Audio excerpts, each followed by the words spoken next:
म चाहिँ यति बेला पाँचथर जिल्लाको याङबरक गाउँपालिका थर्पु भन्ने ठाउँमा छु। ठ्याक्कै यो याङबरक गाउँपालिकाको परिसरमा ठुलो यो रुख रहेछ, देख्न सक्नुहुन्छ ठुलो रुख। यो रुखको फेदमुनि चाहिँ मन्दिर छ। के को मन्दिर यो? निशान कालिका धाम। यो चाहिँ निशान कालिका धामको मन्दिर छ। सुन्दर दृश्य यहाँ। यो यतापट्टिको के हो यो? यो यतापट्टिको त्यो निशान राख्ने दुईटा त्यो कुम्फु र के भन्ने हुन्छ नि, दुईटा राख्नलाई बनाएको घर हो कि। ए ल, जस्तो डिजाइन माथिपट्टिको पनि राम्रो रहेछ हैन?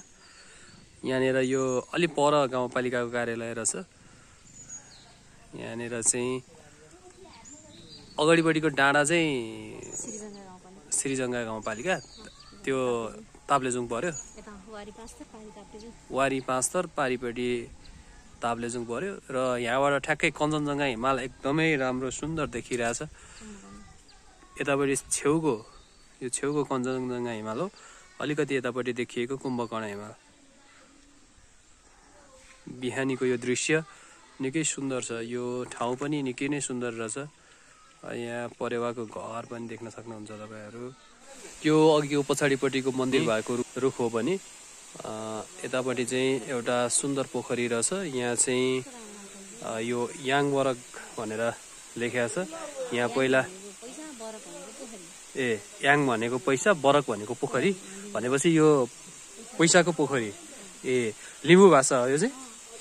ल, पैसाको पोखरी। अहिले चाहिँ यहाँ हामीले माछा देख्न सक्छौँ यहाँ, तर त्यो पोखरी चाहिँ पैसाको पोखरी भनेर चिनिने रहेछ। यहाँ मूर्तिहरू राखेको छ। सायद यो भगवानहरू होला, केही होला। निकै सुन्दर रहेछ। यो याङबरक गाउँपालिकाको परिसर चाहिँ एकदमै सुन्दर लाग्यो मलाई।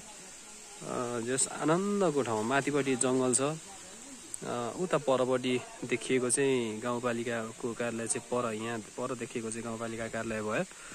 र जे होस्, यहाँ यो एउटा राम्रो पोखरी बनाएर छ। अलिकति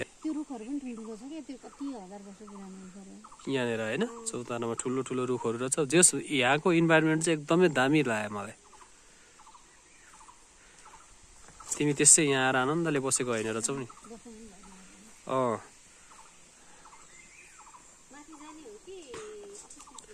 जाउँ अब।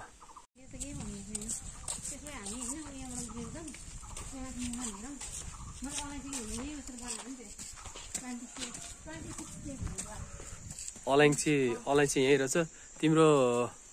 तिमीले लगाउनु लागेको अलैँची हो यो?